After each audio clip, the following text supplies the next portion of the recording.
Alors le sujet qu'on m'a proposé de traiter aujourd'hui, c'est quand on attend son café. Non, je rigole, non, je rigole, non, je rigole. C'est pas grave, je le prendrai après. C'était la sérénité dans le couple. Ouais, d'arriver. Est-ce qu'on a le droit de rêver? Alors on y va. La sérénité dans le couple. Hein, le sujet, c'est la sérénité dans le couple. Pas évident, hein? Ah, c'est le sujet. Alors, comment on arrive à être sereine dans son couple? Alors, il faut savoir au départ que, en fait, c'est marqué dans Shir HaShirim. Shlomo Amelach, il a écrit dans Shir HaShirim, c'est marqué Beyom Chatunato, le jour de son mariage. Merci bien, merci. Beyom Chatunato, le jour de son mariage, Beyom Simchat Libo, le jour le jour de la joie de son cœur. Alors, on a l'impression qu'on parle du mariage. Le jour de son mariage, la joie de son cœur, bah, c'est le plus beau jour de sa vie. C'est le jour où il va passer, où elle va passer sous la coupa. Non. En fait, la camarade dans Ta'anit explique qu'en fait, il ne s'agit pas de ça. Il s'agit du don de la Torah. Le jour du mariage, c'est le don de la Torah. Et la joie du cœur, c'est le jour où on a construit le Beth Ami, le Mishkan, le sanctuaire. Et en fait, quel rapport y a-t-il entre le mariage et le Mishkan? Alors on explique qu'en fait le lien, le rapport entre les deux, c'est que de la même manière que le jour où on reçoit la Torah, c'est une révolution. Ça veut dire qu'avant on pouvait douter de l'existence d'Hachem, on n'avait aucune directive de vie, ça va, disons qu'on va s'inventer une directive de vie, une philosophie de vie, une pensée, c'est ça. Et là on reçoit la Torah. Donc on a la pensée, on a tout ce qui a été réfléchi par Akadosh Baruch Hu se trouve pour nous dans la Torah. Donc on a la pensée, d'accord? Et le jour du mariage, c'est pareil. C'est le plus beau jour de sa vie. Voilà, on arrive, on va se marier, on a arrivé du prince charmant, on a découvert le prince charmant, on est sous la roupa, c'est le plus beau jour de sa vie. Seulement, de la même manière que quand on reçoit la Torah, hein, on est dans l'expectative. Ça veut dire, qu'est-ce qu'Hachem il attend de vous? Quel niveau il faut atteindre pour être apprécié par Hachem? J'en sais rien, ça va? Donc j'ai un point d'interrogation. Derrière le plus beau jour de ma vie, je reçois la Torah, j'ai un point d'interrogation qui m'interpelle, c'est je ne sais pas qu'est-ce qu'Hachem attend de moi. Je ne sais pas qu'est-ce que veut dire être une tzadékette. Je ne sais pas à quel niveau de compréhension il faut comprendre la Torah. J'en sais rien. Ça va? Et bien c'est pareil. Le jour de mon mariage, c'est pareil. En fait, c'est le plus beau jour de ma vie. Mais demain, comment ça va se passer? J'en sais rien. Sur qui je suis tombé? Je ne sais pas. Ça va? Comment je vais me comporter en tant que femme? Comment je vais me comporter? Qu'est-ce que mon mari attend de moi? Est-ce que je serai heureuse? Est-ce qu'il va pas aujourd'hui m'offre des fleurs? Demain, qu'est-ce qu'il va m'offrir? Ouais, moi j'adore lui faire des tartes. Des tartes à la fraise, des tartes à la... Mais lui, qu'est-ce qu'il va me rendre? Je ne sais pas ce qu'il va me rendre. Il va me les envoyer sur la figure, je ne sais pas. Et donc c'est ça. Donc c'est un point d'interrogation. Je ne sais pas de quoi il fait mon avenir. Mais ça, c'est sous-entendu. Je veux dire, on l'appréhende, mais on n'est pas forcément... On est inquiète, mais on ne va pas l'exprimer. Mais au fond, il faut savoir, quand on se marie, c'est ça. Quand on a en face de soi une femme qui vient de se marier, ouais, elle est très heureuse parce qu'elle a trouvé l'homme de sa vie. Oui, il a trouvé la femme de sa vie, mais demain, on ne sait pas comment ça va se passer à deux. C'est ça. Surtout que je vous avais expliqué la fois dernière que c'est brutal.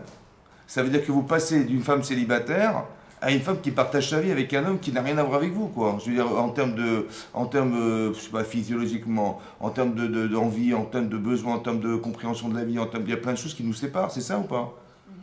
Alors comment on s'adapte? Comment on fait? Comment on fait pour être heureuse dans un truc, dans un système qui est antinomique à nos volontés premières? Comment on va être sereine dans sa vie? Comment on fait alors? C'est ça la question. Ben écoutez, bonne journée. C'est ça. C'est ça. On pose le problème est posé, comment on s'arrange? C'est ça. On vit avec quelqu'un qui est contraire à nos envies, contraire à nos ambitions, contraire à nos objectifs de femme. Ça va? Voilà, c'est ça. On va pas aller chercher pour aller faire des courses, je sais pas moi, acheter du parfum. On va pas chercher son mari, non? Et ni lui acheter de la bière au supermarché. Il va pas venir demander à sa femme qu'est-ce que tu penses que je vais acheter? Donc c'est ça, on voit qu'on vit quelque chose qui est vraiment antinomique. Ça veut dire qu'on vit quelque chose, et donc ça rend pas serein, ça veut dire qu'on est inquiète. Après, il faut mettre des mots dans l'inquiétude. C'est très important que vous sachiez mettre des mots dans ce qui vous inquiète. Parce qu'il y a des gens, les gens sont inquiets, etc. Encore récemment, je parlais avec des gens qui allaient se marier, et je lui dis, voilà, je sais pas, je lui dis, mais quoi, tu sais pas quoi? Ou des gens qui ont des problèmes de couple, je dis, mais qu'est-ce qu'elle te reproche ta femme? Je dis, j'en sais rien. Je dis, qu'est-ce que je te dis? Qu'est-ce que je te fasse? Qu'est-ce que je te dis? Qu'est-ce que tu veux? Ils savent même pas. Les gens, ils ont des problèmes, ils savent même pas quel est le sujet de leur problématique. Il faut savoir mettre des mots dans la peur. Il faut savoir mettre des mots dans les inquiétudes. Dans tout ce qui est anxiogène, il faut savoir mettre des mots pour qu'on puisse avoir des réponses. Je lui dis ce que tu dois faire, c'est tu dis, bon là j'ai un problème avec elle ou avec lui, tu vois ce qu'on problème, et puis tu parles avec elle et tu vois si finalement tu l'interroges sur ce qui te fait peur, sans lui parler de tes peurs, et après tu verras si ça répond à quelque chose ou pas. Et c'est comme ça que tu vas te rassurer. Vous avez compris? Voilà. En vérité, le problème de départ qu'on fait jamais, c'est ça qui est vraiment problématique, c'est que c'est ce que je suis en train de vous dire, les gens n'y pensent pas au début du mariage. Ils se marient, ils vont acheter des meubles, ils vont louer un appartement, ils vont dans le travail, mais en fait ils n'ont pas compris quelque chose qui est fondamental, c'est qu'on doit rassurer son partenaire. On vit avec une femme, il faut la rassurer, elle n'est pas rassurée madame. Avec qui j'ai affaire, elle ne va pas vous le dire, évidemment, vous n'allez pas dire à votre mari, attends j'ai peur, on ne sait jamais, qu'est-ce que... Toi tu vas être un bourreau, j'en sais rien, tu vas être un... Ou tu vas t'imposer sur moi, tu vas m'empêcher de vivre, ou tu vas, je ne sais pas ce que tu vas faire, j'ai peur. Donc il faut que je sois rassuré en tant que femme, autant que mari, c'est pareil. Donc en fait, c'est pour ça que la première année de mariage, la première année de mariage, on reste à la maison. Vous savez, la Torah préconise, même quelqu'un qui vient de se marier, il ne va pas aller en guerre. Dans la paracha de Shoftim, c'est marqué, quelqu'un qui est marié, il ne va pas aller en guerre. Pourquoi il ne va pas en guerre? C'est la guerre à la maison. C'est ça, ouais, c'est ça, c'est ça. Ah, elle a dit parce qu'il ne veut pas aller en guerre, il est déjà en guerre. Bon, après, est-ce qu'il est armé? C'est ça le. Mais c'est vrai, c'est ça le problème. C'est est-ce qu'il n'est pas déjà dans une problématique de construction de soi? Alors il dit, écoute, ne te préoccupe pas d'autre chose, occupe-toi de ton couple. Donc c'est-à-dire c'est fondamental. On doit en fait se rassurer. Comment je vais rassurer mon mari qu'il a fait le bon choix de m'épouser? Comment je vais rassurer ma femme qu'elle a bien fait de m'épouser? Donc c'est ça, il faut être capable de déterminer.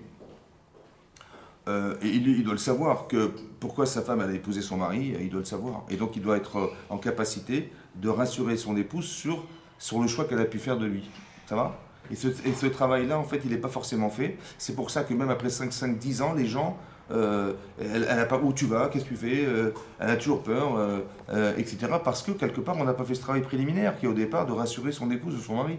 C'est ça. Et donc ça veut dire qu'on est tout le temps, les questions qu'elle peut se poser sur soi, elles sont restées vacantes, et la personne, eh ben, elle est tout le temps là, j'ai toujours ma question. Voilà. Ça veut dire que c'est l'homme de ma vie, je sais, mais ce mais-là dérange, et ce point d'interrogation n'est pas solutionné, et ça crée des troubles. Vous avez compris? Voilà. Ça peut créer des équilibres de couple. Parce que madame, elle n'est pas sereine, elle n'est pas sûre d'elle. Elle n'est pas sûre d'avoir fait le bon choix. Il est arrivé un truc, il y a, comme une fois quelqu'un m'a raconté, on était dans le train, on est parti à Paris, et puis mon mari, il a oublié son talit, il a perdu son talit dans le train. Vous croyez que c'est un si grave?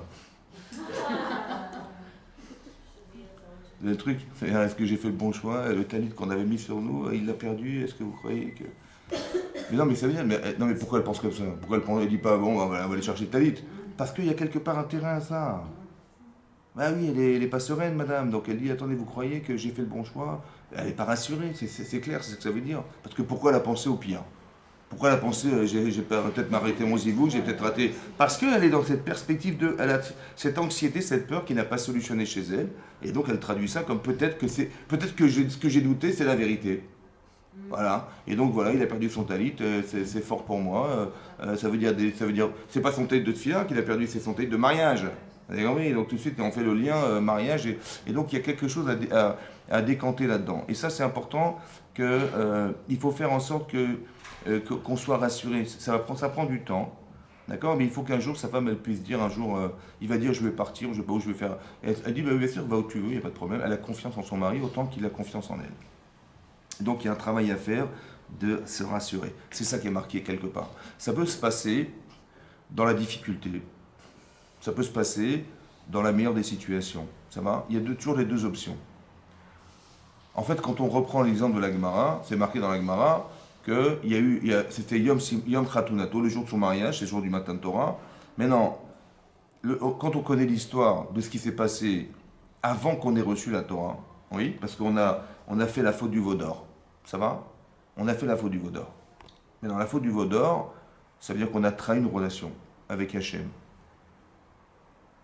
On a pensé bien faire parce qu'on a cru que Moshe était mort. Et on a dit, mais comment on va faire sans Moshe Rabbeinu? Et donc, qu'est-ce qui s'est passé? On va créer quelque chose qui va être l'objet intermédiaire entre nous et Hachem. Alors, ils ont pensé faire un veau. Ça va? Pourquoi un veau en particulier? Oui, alors si on approfondit un petit peu dans la Torah, on se rend compte que c'est marqué dans le Midrash Rabbah, c'est marqué que quand les Israël ont traversé la mer Rouge, ils ont vu en prophétie ce que Yecheskel ben Bouzi, qui était un grand prophète, n'a pas vu de son vivant. Yecheskel. Et là-bas, c'est marqué qu'est-ce qu'a vu Yecheskel, que eux ont vu en plus de ce qu'il a vu. C'est marqué là-bas, hein, il a vu le Kisei Hakavod.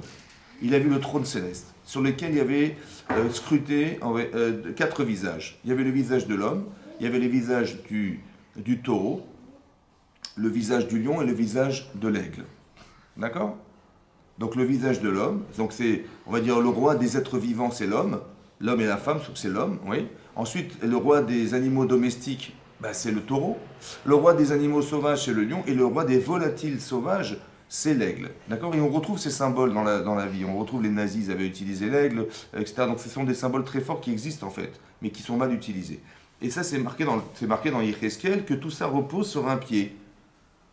Al regel echad. Et là-bas, c'est marqué le regel, le pied du veau. Le regel du haegel.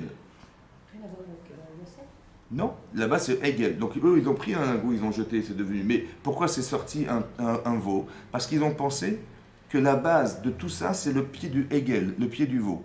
Alors il faut qu'on reconstitue la base. Et donc ils ont pensé intelligemment en disant, c'est ça qu'il faut faire. Et donc ils ont fait un veau. Vous avez compris? Et dorénavant, ça sera l'intermédiaire entre Hachem et nous. Et la faute, elle est quoi? La faute, c'est qu'on n'a rien demandé. Ça va? Et comment tu peux prendre l'initiative de faire sans savoir? Ils n'avaient pas reçu la Torah. Donc on a trahi Hachem, quelque part, dans la faculté à penser qu'on pouvait se passer de lui et faire en sorte qu'on va constituer quelque chose en pensant bien faire. Vous pensez, on a bien fait bien faire. Maintenant, la faute, elle est répertoriée dans la Gemara, dans le Shabbat, comme il faut très grave au point que, écoutez-moi bien, c'est marqué, cette faute-là, aux yeux d'Hachem et aux yeux des Chachamim, des sages de la Torah, c'est comme la femme qui va se marier. Le jour de son mariage, en plein repas, elle trompe son mari. Vous voyez le truc? Alors, son mari, il n'est pas content. Comment Hachem il est? Il n'est pas content. Ça veut dire, voilà ce qui s'est passé. On a trahi Hachem, la pire des situations. On est sur le pied du mont Sinaï, on va recevoir la Torah, et c'est au pied, on est en plein repas, voilà, on est en plein... Et madame, elle trompe son mari. Voilà, c'est comme ça que c'est perçu, pour vous dire la gravité de la chose. Là, qu'est-ce qu'il y a une solution à ça? Est-ce que vous vous rendez compte que Hachem, il nous a pardonné? Ça veut dire, mais comment c'est possible? Donc, ça veut dire que l'amour est plus fort que la faute. Ça veut dire que l'amour est plus fort que la faute. Maintenant, est-ce qu'il y a une logique comportementale qui explique l'acte d'Ibn Israël à ce moment-là? C'est logique ou pas? Il y a une logique derrière. Seulement, c'est insupportable pour celui qui l'a subi. Mais est-ce qu'il y a une logique? Il y a une logique. Alors, est-ce que je vais être intelligent ou je vais être bête? Je vais être intelligent en disant, de toute façon, il y avait une logique derrière. Ça va? Autrement dit, ici, comme si que dans un couple, il s'est passé, si on faisait le rapport en couple, c'est qu'en fait, il s'est passé quelque chose de dramatique. Ça va? On va pas parler de trahison, de ça, mais on va parler de choses qui sont désobligeantes. La fille, elle va dire, écoute, je ne peux plus vivre avec toi, je souffre avec toi. Lui, il va dire pareil, écoute, j'en peux plus, on va aller voir le Rav, on va lui parler, on va divorcer. Donc on est arrivé au seuil d'une situation dramatique. Bon, qu'est-ce qu'on fait dans ces cas-là? En fait, le problème, je ne sais même pas s'ils sont mariés, ces gens-là. Vous comprenez ce que je veux dire? Ça veut dire qu'ils n'ont pas forcément compris ce que c'est que le mariage. Ils ont cru que madame, elle était au service de son mari, lui, elle croit que mon mari est là pour me soutenir dans mes besoins personnels, etc., etc. Donc il y a un problème de conception du mariage. Et en fait, on est en conflit parce qu'on a remarqué des défauts chez les gens, oui, que ma mère, elle n'a pas, ou mon père n'a pas, et lui, je le retrouve chez mon mari, je le retrouve chez ma femme, ça ne va pas, il y a un problème. Et ça, c'est pas viable, vous comprenez? Donc, quelque part, on n'a pas fait le travail de se rassurer. Deuxièmement, en fait, on est en conflit, pourquoi? Parce que vous avez remarqué que le mariage, c'est spécial. C'est spécial. C'est-à-dire que tous les défauts qu'on peut avoir, qui sont internes, ils ressortent. Et comme par hasard, ce qui horripile mon mari, c'est ce que j'ai. Et ce qui horripile ma femme, c'est ce que je suis. C'est quand même incroyable. Vous avez compris comment le Minei Shamim, il est bizarre. Pourquoi? Parce qu'en fait, on est là pour corriger quelque chose. C'est-à-dire que j'ai remarqué quelque chose qui me trahit. Voilà. Et j'ai remarqué quelque chose qui me trahit, voilà. Et qu'est-ce qu'on dit? Si je suis trahi, j'arrête là, on arrête là. Alors qu'en vérité, on n'a juste pas compris une chose. C'est que par amour pour l'autre, je vais essayer de l'aider à éliminer ce qui me dérange. Je vais gagner 2 choses. Parce que ce que je vais lui demander, c'est contre nature. Ce que je vais demander à mon épouse, c'est contre nature. Ce que je vais demander à mon mari, c'est contre nature. C'est contre nature. Mais soit il va refuser de changer, et là ça va être catastrophique, soit il va accepter de changer par bonheur. Ça va être compliqué pour lui, autant que c'est compliqué pour moi, mais je sais ce qu'on va gagner. On va gagner 1, que je retrouve mon épouse, je retrouve mon mari. 2, j'aurai éliminé ce qui nous sépare. Vous avez compris? Voilà. Et quand on arrive à ça, on arrive à la Simchat Libo, c'est-à-dire ce que dit le Midrash, on va reconstruire le Mishkan. Hachem dit, écoutez, moi ce que je voulais, c'est que vous ayez conscience de ce que vous avez failli perdre. Comme si quand on s'est marié, on n'avait pas conscience de qu'est-ce que représentait ma femme pour moi. Quand je me suis marié, je ne me suis même pas rendu compte de la valeur que représente mon mari. Et lorsque j'ai eu peur de le perdre, c'est là combien je sais combien je l'aime. Et si on arrive à se réconcilier, on aura cristallisé en nous ce désir d'exister ensemble.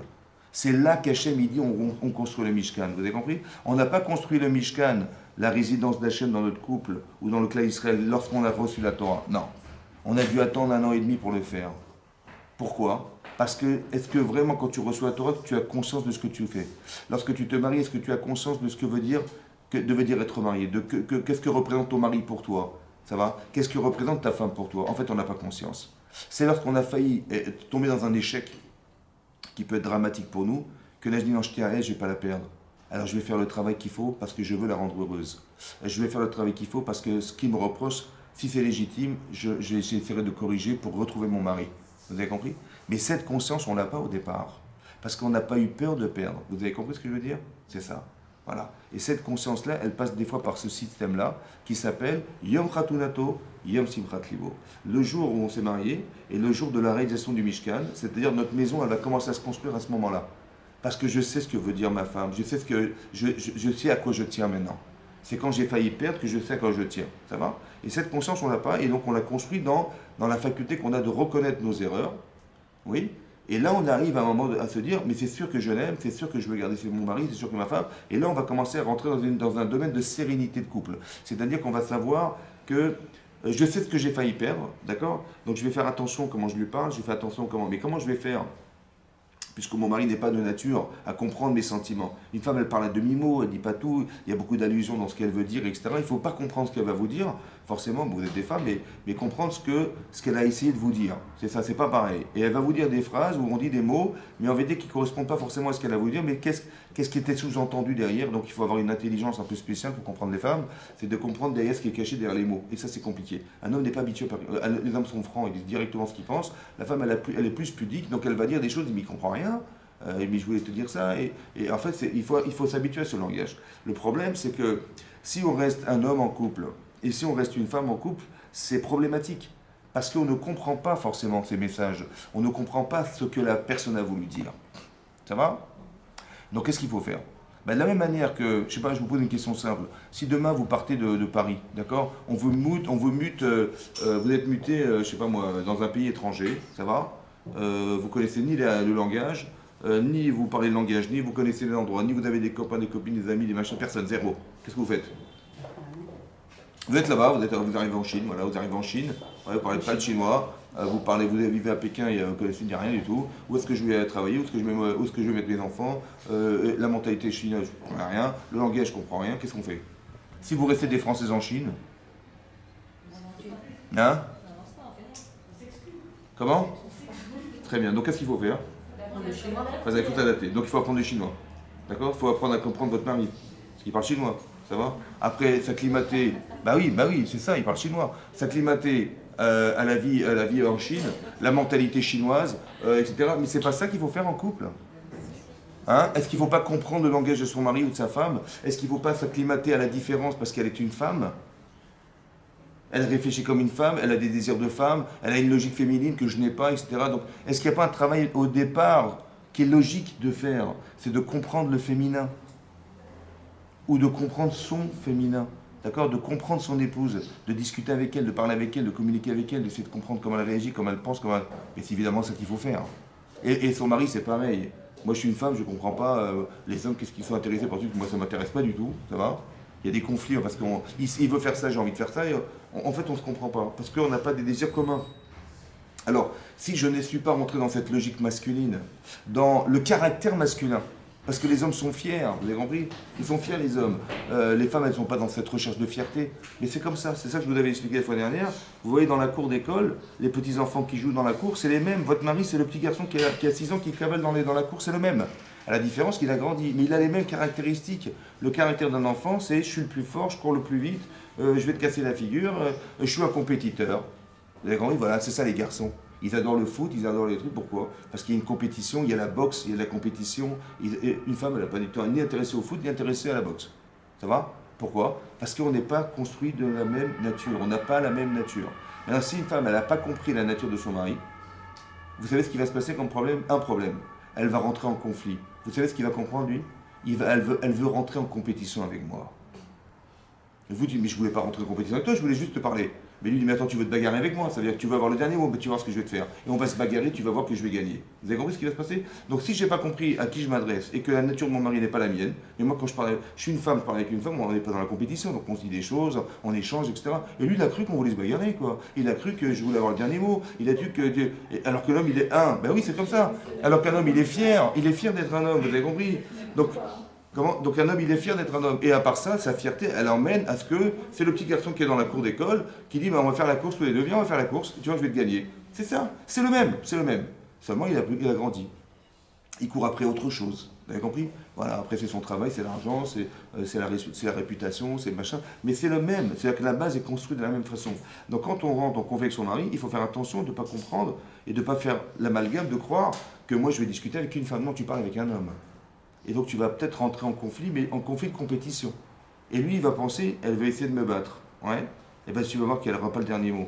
Et en fait, elle ne comprend pas. Elle dit, mais je comprends, mais pourquoi tu t'entêtes? Pourquoi tu te butes? Pourquoi tu ne veux pas écouter? Parce qu'on se bagarre. C'est ce qu'il vous a dit. Il ne vous l'a pas dit, mais c'est ce qu'il pense. On est en train de se bagarrer. Tu verras que c'est moi qui vais gagner. Et il va aller jusqu'au bout. Vous avez compris? Donc on ne rentre pas dans la compétition. Mais si je ne sais pas que mon mari est un compétiteur, ben, je dis, mais il est malade. On va risquer de tout perdre. Vous avez compris? Il dit non, tu vas voir, c'est moi qui vais gagner. C'est un ring, mais à la maison c'est un ring, on va se bagarrer. Et donc tu verras que je vais gagner. Et des gens, ils pensent que c'est comme ça qu'on construit sa vie. En permanence, ça veut dire qu'on est toujours dans la bagarre. Et donc c'est sûr que c'est pas sûr, on n'est pas dans la sérénité de couple, évidemment que c'est pas quelque chose qui va nous amener à être heureuse, évidemment. À part ça, il faut aussi savoir que au départ, quand on s'est marié, qu'est-ce qu'on recherchait ensemble? Est-ce qu'on a des objectifs en commun? Est-ce qu'on a des choses qui nous ramènent comment dire, à atteindre des choses ensemble? Ça va? Les gens, malheureusement, ont fait des choses un peu formelles. C'est-à-dire, on dit, bon, bah, on va être comme tout le monde, on aura des enfants, on va fonder un foyer, etc. Mais en fait, ça reste formel. Il faut juste qu'on arrive à comprendre ce que veut dire avoir des enfants. Ça va? Il faut comprendre qu'est-ce que ça veut dire se marier. Qu'est-ce que c'est que ce couple-là? À quoi ça sert? Alors, déjà, il faut aussi comprendre que c'est extraordinaire, mais c'est ça que la Torah préconise. C'est quoi le mariage finalement? En fait, le mariage, si on a bien compris le fondement de ça, c'est que quand je me marie, au départ je suis seul, donc je suis un célibataire, j'ai tout à mon service, mais tout à coup je me marie, et là j'ai une femme qui me regarde en permanence, qui attend de moi quelque chose, qui a une exigence de son mari. Elle attend qu'il réussisse, et elle attend que... D'accord? Ça peut faire des différences. Pourquoi? Parce que des fois, vous avez, je sais pas, à l'époque je recevais des couples, j'ai arrêté, mais à l'époque je recevais des gens, et le type, il me raconte, il dit, écoutez, moi je rentre chez moi, je parle avec ma femme, elle m'insulte. Elle m'insulte, je sais pas, elle me parle mal, elle me fait la tête, et machin, tu vois. Et elle me traite de nul, elle me traite de, je sais pas, et moi ça me fait, j'en ai marre, je dis, combien de temps je vais supporter ce tempérament et tout. Bon. Après, je lui parle à elle, et je lui dis, mais qu'est-ce qui se passe? Elle m'a dit, écoutez, quand moi j'avais pas de diplôme, bon, j'ai rencontré mon mari, bac plus 6. J'ai dit, bah, c'est une aubaine, je veux dire, il est extraordinaire ce garçon, tu vois. Et donc il va progresser dans son travail, on aura une bonne parnassa, on aura ce qu'il faut, quoi, tu vois. Donc elle était rassurée d'avoir un futur mari qui était bac plus 6, et puis elle me dit, écoutez, maintenant il est quoi? Il fait les pions dans la CIC, il fait n'importe quoi, et ça m'énerve et tout. Bon. Après je vais le voir lui, je lui dis, tu sais quoi? Je lui dis, ta femme elle t'adore. Il dit, pardon? Je dis, ta femme, elle t'adore. Je dis, mais pourquoi elle m'insulte? Tu sais pourquoi elle t'insulte? Parce qu'elle a tellement été déçue de ce qu'elle avait rêvé que tu sois. Que quand tu rentres à la maison, elle revoit le même type qui n'a rien à voir avec ce qu'elle avait rêvé de retrouver, mais elle va l'insulter, cet homme. Elle n'insulte pas toi, elle insulte que tu n'es pas. Elle a tellement rêvé, bac plus 6, mais tu vas... Mais où est le bac plus 6? Il n'y a pas. Donc elle dit, mais cet homme-là, j'en veux pas. Et donc elle n'insulte pas son mari. Elle insulte ce qu'il n'a pas réussi à atteindre. Vous avez compris ça? Donc la virulence, elle est proportionnelle à l'amour qu'elle a de lui. Elle dit, je suis tellement amoureuse de toi, mais tellement déçue de ce que j'aime, mais je t'insulte. Vous avez compris ce que ça veut dire? Mais ça, c'est la logique féminine, ça. C'est comme ça qu'une femme raisonnable. Mais lui croyait qu'elle était folle, sa femme. Je lui dis, mais non, elle n'est pas folle, elle est simplement déçue, profondément déçue de ce que tu n'es pas. Et donc elle va être virulente contre toi parce que tu ne corresponds pas au profil qu'elle avait rêvé d'avoir. Donc si je ne sais pas que c'est comme ça qu'une femme fonctionne, bah, je dis, j'ai rien à faire avec une femme. Parce que lui, bon, bah, je sais pas ce qu'il où il galère, où il n'arrive pas à trouver ce qu'il a envie de faire. Mais sa femme, elle ne raisonne pas comme lui. Vous avez compris? Donc si je n'ai pas compris la nature de chacun, au départ, alors on ne peut pas s'entendre. Vous comprenez? Parce qu'on ne se comprend pas. C'est pas qu'on est stupide dans le raisonnement, c'est que je ne comprends pas la façon dont on a de réagir ou la façon dont il a de réagir parce qu'on n'a pas analysé la nature de la personne avec qui on vit. Vous avez compris? Quand on est entre femmes, on sait comment, on connaît sa nature, on connaît la nature d'une de femme, il n'y a pas de problème. Et quand on est entre hommes, c'est pareil, on se comprend. D'accord? Il y a un langage, il y a une façon de penser, de se regarder, etc., qui correspond parce qu'on est des hommes. Mais quand on est un homme en face d'une femme, c'est pour ça que la Torah dit Ezer kenegdo, vous avez compris dorénavant, c'est une aide qui peut être face à soi ou contre soi. La meilleure des femmes ou la pire des femmes. C'est ça que ça veut dire. Parce que si la personne ne comprend pas fondamentalement de quoi est fait une femme ou un homme, c'est le pire des hommes, c'est la pire des femmes. Parce qu'on vit avec quelqu'un dans lequel on sait qu'on est lié à jamais, et puis si c'est ça la vie, j'en veux pas de cette vie-là. En fait, on n'a pas compris, c'est ça, on n'a pas compris. En fait, tous les reproches qu'elle me fait, oui, elle est malheureuse. Alors, après, on va rentrer dans des critères qui sont des critères de caractère, ça va? Parce qu'il y a la façon de comprendre, mais il y a les critères de caractère. Ça veut dire on est malaxé d'expérience dans sa vie, de caractéristiques qui font partie du caractère de l'être humain. Est-ce que la personne est patiente? Est-ce qu'elle est nerveuse? Est-ce qu'elle est... tous ces critères-là qui sont très importants, parce que si je n'ai pas la patience de comprendre, ou si je suis spontané dans ma façon de réagir, ou si je suis un bagarreur dans ma vie, etc., ben évidemment j'aurai des problèmes, parce qu'avant de comprendre tout ça, il faut savoir est-ce que j'ai le caractère qui permet de pouvoir l'écouter. Ça va? Et si une femme n'est pas écoutée, ou un homme n'est pas écouté, il a l'impression de ne pas exister non plus. Ça va? Si un homme ne regarde pas sa femme, elle a l'impression qu'elle n'est pas aimée par son mari. Ça va? C'est ça. Parce qu'il ne me regarde pas, il ne me calcule pas. C'est ça, c'est ça. Et donc c'est un affront pour elle. Elle se sent pas aimée, elle se sent pas appréciée. Et donc peut-être qu'il a envie de mettre ses yeux ailleurs, je ne sais pas ce qu'il pense. Etc. Donc c'est ça il faut être capable de bien comprendre ça. Et de ne jamais souffrir de quelque chose sans être capable de l'exprimer. Il y a beaucoup de femmes qui vont souffrir dans leur couple, oui, mais qui ne vont jamais en parler.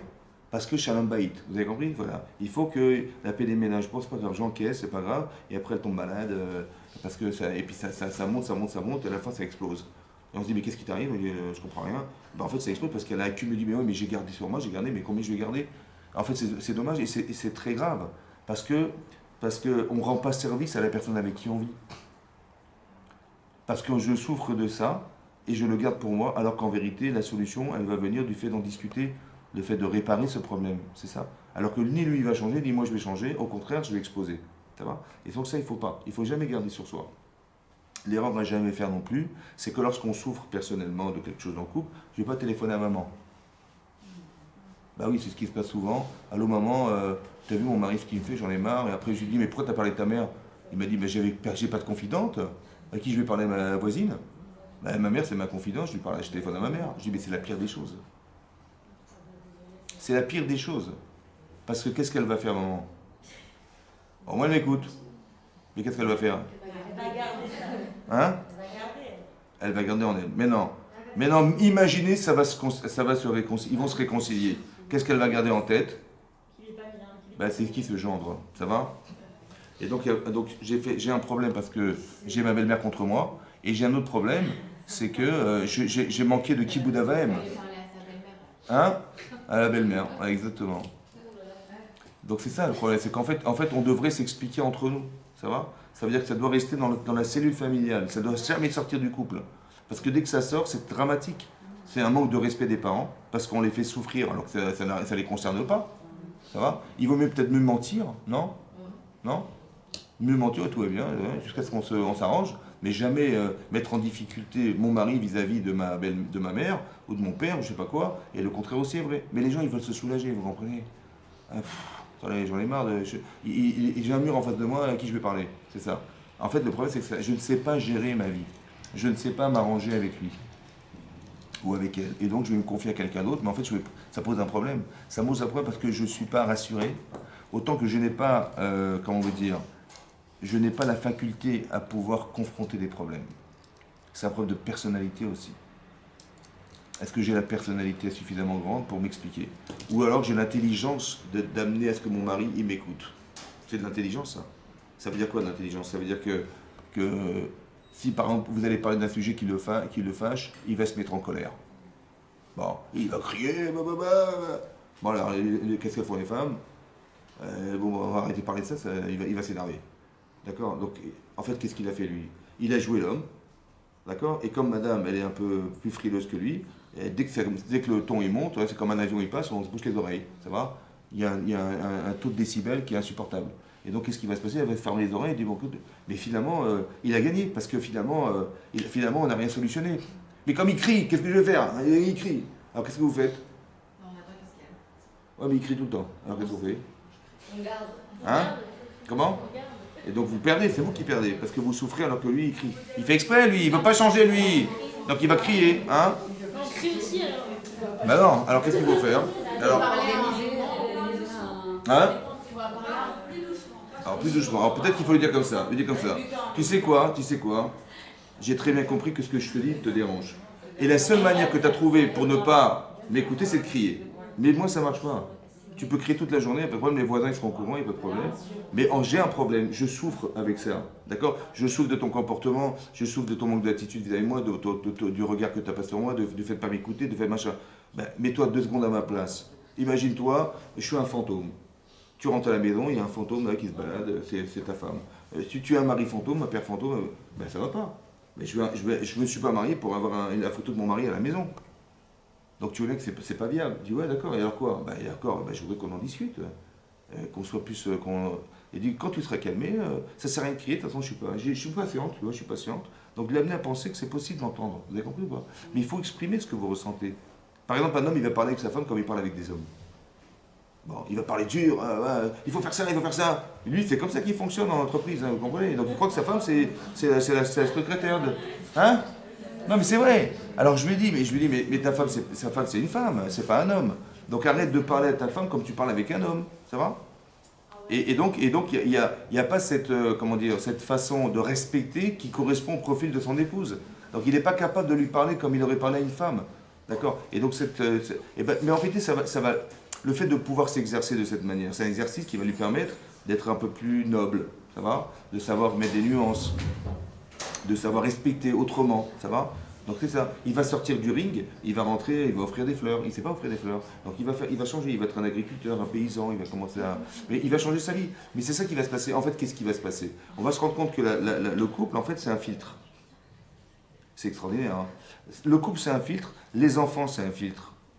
Le filtre, ça veut dire que grâce à mon mari et grâce à ma femme, grâce à mes enfants, je vais éliminer tout ce qui fait défaut chez moi.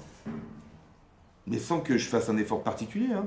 Parce que j'ai peur de décevoir mon épouse, j'ai peur de décevoir mon mari, j'ai peur que mes enfants ils tournent mal, j'ai peur que ça ne marche pas, qu'ils ne réussissent pas. Donc qu'est-ce que je vais faire?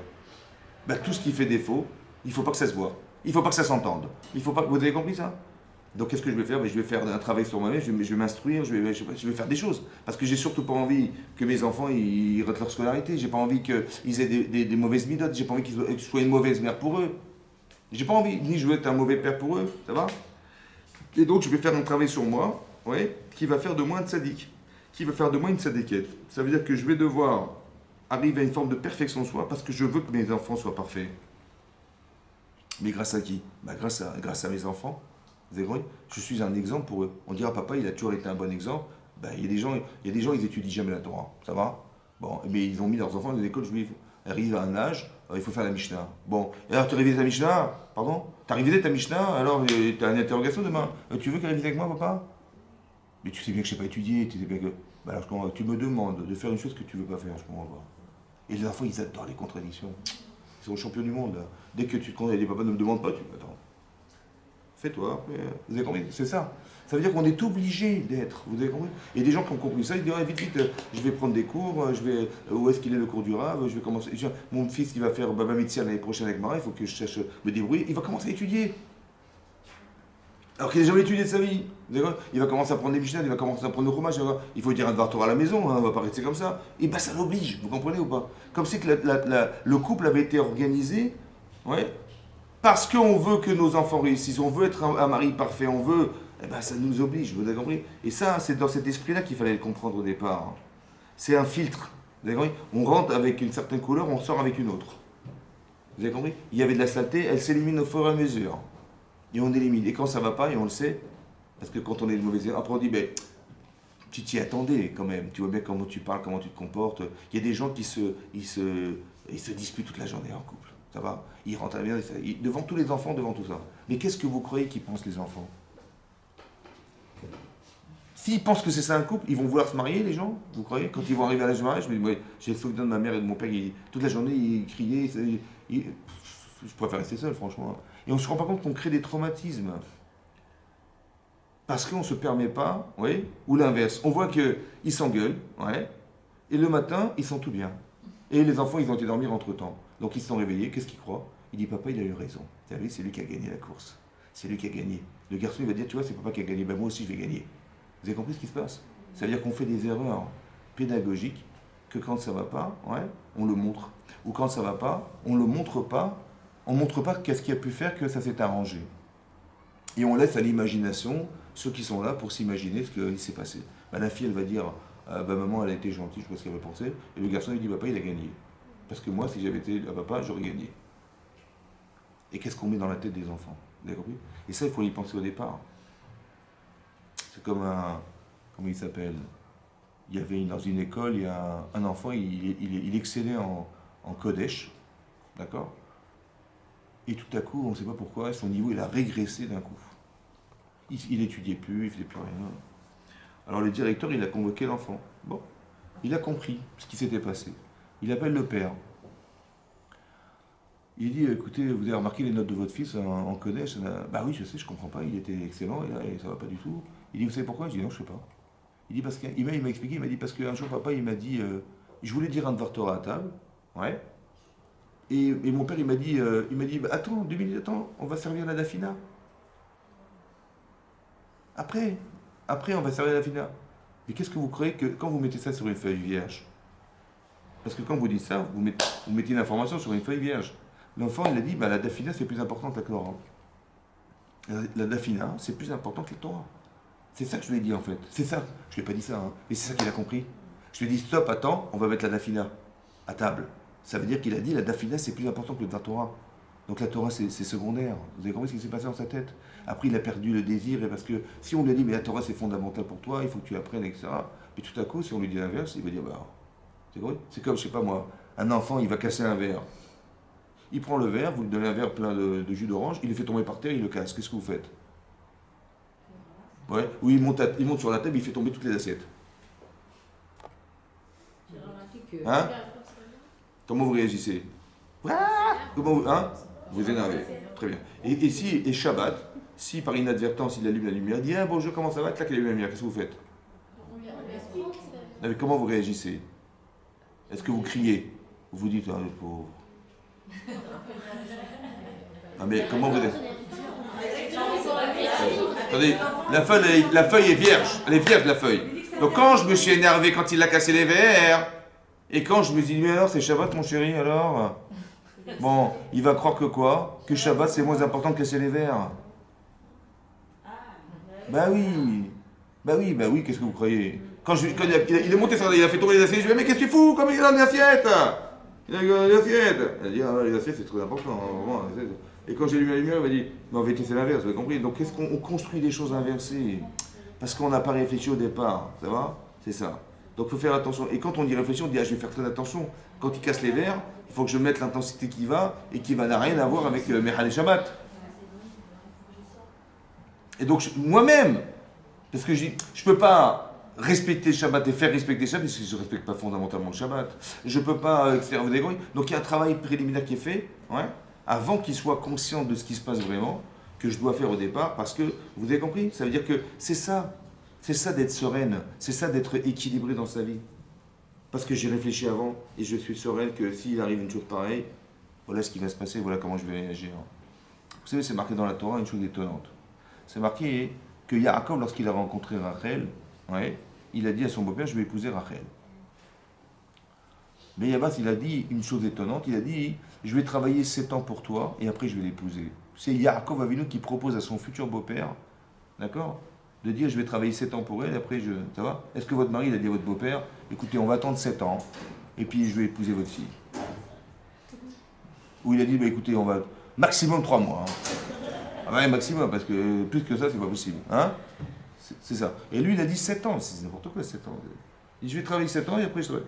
Et c'est marqué bizarrement, dans le texte c'est marqué, Vayaravod Yaakov et Rachel. Il a travaillé Yaakov pour Rachel, Sheva Shanim. Ve'ayu be'enav. Et elles étaient à ses yeux. Kiyami Machadim. Comme des jours comptés. Ça veut dire que c'est une vitesse, une semaine. Be'avatota. Be'avatota, par amour pour elle. Il aimait sa femme follement et c'est passé vite. Ça vous paraît logique? Non. Normalement, si j'aime ma femme, c'est l'enfer d'attendre. Et lui, c'est passé vite par amour pour elle. Comment c'est possible? C'est construit. Mais comment il peut aimer sa femme? J'ai pas compris comment il aime sa femme. Hein? Comment? Ben 7 ans, s'il n'a pas connu. Il a construit avant de se marier. Il l'a construit comme Il a construit. Il s'est construit. Sa relation. Hein? Il s'est construit. Il s'est construit. Ça veut dire comme ça, écoutez bien. C'est impossible que ça passe vite quand on aime sa femme. Mais comment il aime? Il aime vraiment. C'est quoi aimer? C'est ça qui est intéressant. Vouloir de Hein? meilleur pour elle. Et Dieu vous le rendra. Non. C'est quoi mais d'accord, mais donner, mais il ne peut pas donner, il n'est pas marié. Oui, j'ai donné de sa personne. Mais quoi de cette personne? Il a appris à travailler. Apprendre. Attendez, écoutez, ouais, il y a une différence, écoutez, il y a une différence entre l'avoir et l'être. Je m'explique. Quand vous cherchez à avoir quelque chose, c'est long d'attendre. Si je vous dis, si tu réussis tes examens, je vais t'offrir un collier en or. D'accord? Ah ouais, super, donc elle va travailler la fille à fond, la caisse, et elle a réussi l'examen. Et après, elle va voir son père, il dit, papa, voilà, j'ai réussi l'examen, voilà le diplôme. Alors le bijou, le truc, oui, bien sûr, dans 7 ans. Je t'ai pas dit demain, dans 7 ans. La fille, comment elle est la fille? Hystérique. Mais ça va, c'est pas grave, vous avez compris? C'est dur d'attendre d'avoir. Mais par contre, si vous dites à la fille, écoute, ton examen, il est dans 2 semaines. Ça va? Il dit, comment ça 2 semaines? Mais je suis pas prête. Il faut repousser l'examen, il faut que je fonde, je ne vais pas dormir de la nuit pendant ces 2 semaines, je ne vais pas dormir de la nuit parce que je ne suis pas prête. Vous avez vu ou pas? En fait, et quand on veut devenir quelqu'un, c'est pas long d'attendre. C'est quand on désire avoir que c'est long.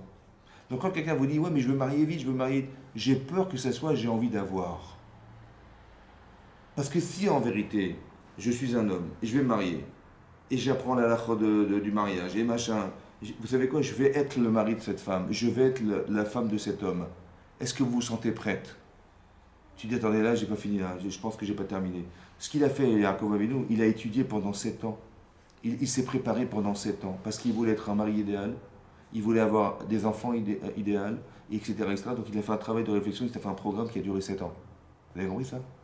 Et quand tu veux être quelqu'un, tu veux être quelqu'un par amour pour l'autre, tu as peur de ne pas être la femme adaptée à ton mari parce que tu l'aimes. Alors tu dis, et là tu vas te rendre compte que tu vas travailler, tu n'es pas préoccupé par le mariage, tu es préoccupé par la faculté à être cette femme. Quand tu veux être le mari de ta femme, et tu réfléchis en amont, tu lis, tu t'instruis, tu réfléchis, tu regardes tout sur qu'est-ce que c'est que le mariage, tu regardes des livres sur l'éducation, etc., et tu t'instruis parce que tu veux être la femme idéale pour ton mari, tu veux être la mère idéale pour tes enfants, donc tu vas te construire, et bien tu vas te rendre compte que tu sors du temps. Et que même tu n'as peut-être pas assez de temps. Quand on dit mais c'est l'heure, tu dis mais non je veux pas. Mais pourquoi tu fais ça? Par amour pour ton mari. Par amour, vous avez compris ce qui se passe? Quand tu cherches à avoir, alors c'est long. C'est long d'attendre. Mais quand tu cherches à être, c'est jamais assez long. Vous avez compris ce que je veux dire? C'est ça. Donc il s'est passé vite par amour pour elle. Ça veut dire qu'il avait déjà réfléchi à toutes les questions qui pouvaient se poser, à tout ce qui peut être un obstacle dans sa vie de couple, ouais, autant que dans ses midotes, parce que vous allez transmettre ce que vous êtes, mesdames. Vos enfants, ils vont ressembler à ce que vous êtes. Donc il faut faire un travail sur soi-même, ouais, pour faire en sorte que mes enfants, ils sortent comme j'ai envie d'être. Mes enfants, je vais faire hériter à mes enfants ce que je suis. Mais vous allez faire hériter aussi ce que vous êtes. Le caractère, ça va ressortir, vous allez voir. Et donc c'est pour ça qu'on fait un travail avant, c'est ça? Et c'est cette sérénité qu'on doit avoir. Que quand j'ai fait ce travail-là, je suis sereine, je peux rentrer. C'est comme vous avez passé votre examen, vous êtes sereine que vous pouvez rentrer dans le monde du travail. Mais si vous avez eu les fuites, et vous avez triché, et vous avez eu l'examen en trichant, vous n'êtes jamais certaine que ce qu'on va vous proposer, ça correspond à ce que vous avez tout le temps peur. C'est ça. Donc la sérénité, ça se travaille, ça veut dire qu'en amont, il faut faire un travail qui nous rassure, qui nous fait dire que voilà, je sais ce que je vais vivre, les choses qui vont m'arriver, etc., elles ont été réfléchies, elles ont été appréhendées, etc., etc. Ou mon mari ici, je sais comment il va réagir, je sais exactement ce que je dois éviter de lui dire, et je sais exactement de quelle manière je vais me comporter, mais je le fais par amour. Parce que j'aime mon mari, parce que j'aime ma femme, et je sais que ça va la vexer. À la limite, quand je vais dire quelque chose ou je vais faire quelque chose, j'ai peur que ça soit mal interprété. Vous avez compris? Voilà. Et je vais mettre les formes pour qu'elle accepte ce que je vais lui dire. Et que de cette manière, elle verra que je l'aime, et que ce que j'attendais d'elle, c'est que ce point-là, il change pour qu'on soit encore plus aimants les uns les autres. Ça va? Et qu'on arrive à consolider ce qu'on a failli perdre si ça continue comme ça. Vous avez compris ce qui se passe? Et ça amène à une forme de sérénité dans le couple qui fait que on s'attache. Ça se traduit comment dans la vie? Ça se traduit comment? Parce que quand on aime son mari, c'est ce qu'on appelle la Shekhinah Benehem, la présence divine dans un couple. Ce sentiment-là, quand une femme elle aime son mari, elle est heureuse, c'est que la Shekhinah elle est sur elle. Et quand elle est frustrée ou quand il est frustré, c'est que la Shekhinah elle s'est envolée. Vous avez compris ça? Quand un homme il est frustré de son mariage ou quand elle est malheureuse, c'est qu'il y a quelque chose qui manque. En fait, c'est comme si on était liés dans nos neshamot et que le lien qui fait pont entre nous deux, c'est Hachem. Et quand il est là, ça va. Et quand il n'est pas là, ça s'en va. Ça va? Donc si une femme elle est frustrée dans sa vie de couple, en fait, la Shrina s'en va. Et donc elle est virulente contre son mari. Elle peut être méchante contre lui. Elle peut être parce qu'il n'y a pas la Shrina. Elle porte un feu en elle qui est Isha et qui est frustrée parce qu'elle n'est pas heureuse avec son mari. Et donc elle va utiliser ce feu qui n'est pas reconnu contre son mari. C'est ça qui est marqué dans la Gemara. À Esh Ochaltan, les feux les dévorent. C'est ça. Ça veut dire quoi? Tu ne reconnais pas ce que je dis, tu vois ce que je vais te faire. Tu vas voir ce que je vais te faire. Et donc cette vengeance, en fait, elle vient d'un feu pas reconnu. Il y a du feu dans la femme. Il y a quelque chose qui l'éclaire, il y a quelque chose qui fait d'elle une femme. Autant qu'un homme, il est comme ça, mais chez la femme, c'est plus fort. Comme ça dit la Gemara. Chez la femme, c'est plus fort. Parce que dans Isha, il y a Esh, il y a un He. Vous avez vu? Il y a déjà ce feu. Donc il y a quelque chose de très puissant chez une femme qui, lorsqu'elle n'est pas respectée, alors ça va être très très fort contre son mari. Elle va le manger avec. Vous avez compris? Aesh o Khaltan, c'est le feu qui les dévore. Si un homme n'est pas reconnu dans son feu, parce qu'il y a Ish, il y a du feu dans le Ish, c'est ça, il y a Esh, et dans la femme il y a Isha, donc aussi c'est pareil. Quand un homme ne se sent pas respecté, comme une femme, elle ose le piquer dans son amour propre, dans sa fierté d'homme. Elle lui dit t'es nul, de toute façon t'es nul, et t'es machin, elle le touche en fait. Une femme peut-être ça la touche pas, mais un homme ça le touche particulièrement. Et ça, ça le détruit au point de vouloir se venger, de vouloir dire tu veux m'éteindre, alors tu vois ce que je vais te faire avec mon feu. Vous avez compris? Et on rentre dans des conflits pareils. Et les gens pensent des fois que c'est la seule manière qu'ils ont trouvé d'être agressive ou d'être agressif avec leur femme pour avoir gain de cause. Alors que ça ne fonctionne pas parce qu'on ne peut pas aimer quand on est obligé. Ou quand on hausse le ton. Tu dis ouais il faut faire comme ça et je t'ai fait 10 fois que je te répète. Il y en a marre. Bon. Tu m'as mis une claque, tu dis oh, mais oui, tu as raison, bah oui, c'est vrai, tu as raison, bah oui. Alors, ça ne marche pas. Si tu hausses le ton, ça ne marchera pas. Ça veut dire que si la personne est bête, ou qu'elle est naïve, ou qu'elle est fragile, bah oui, ça va marcher. Mais qu'est-ce qu'on a gagné? On a su mettre des limites, mais on n'a pas construit la personne. Alors qu'il faut avoir de la patience. Il faut expliquer, c'est comme avec mes enfants. Si je crie quand ça ne va pas, ils vont dire il ne faut pas faire. Et tu as compris pourquoi? Non, mais il ne faut pas faire. Vous avez compris? En fait, je n'apprends pas à réfléchir, je n'apprends pas à comprendre, je n'apprends pas à me construire. Alors que je dois avoir la patience de dire, mais moi si j'avais été l'enfant, comment j'aurais voulu qu'on me parle? Si j'avais été un homme, comment j'aurais voulu qu'on me parle? Si j'avais été une femme, comment j'aurais aimé qu'on me parle? Et c'est la manière dont j'aurais aimé qu'on me parle que je vais parler. Si je m'énerve contre mon mari, est-ce que moi si j'avais été mon mari, j'aurais aimé qu'on me parle comme ça? Ben non. Alors pourquoi tu lui parles comme ça? Et comment tu aurais aimé qu'on te parle? J'aurais aimé qu'il me dise, qu'il m'explique. Ben c'est ce que tu dois faire. Comme toi-même. Vous avez compris? Tu dois l'aimer comme toi-même. Comment tu aurais aimé qu'on te dise? Comment tu aurais aimé qu'on se comporte avec toi? Comment tu aurais aimé qu'on te regarde?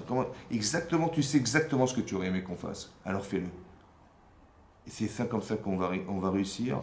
C'est fondamental, c'est comme ça qu'on réussit à équilibrer une famille et à avoir une vie sereine dans son couple. Chazak ou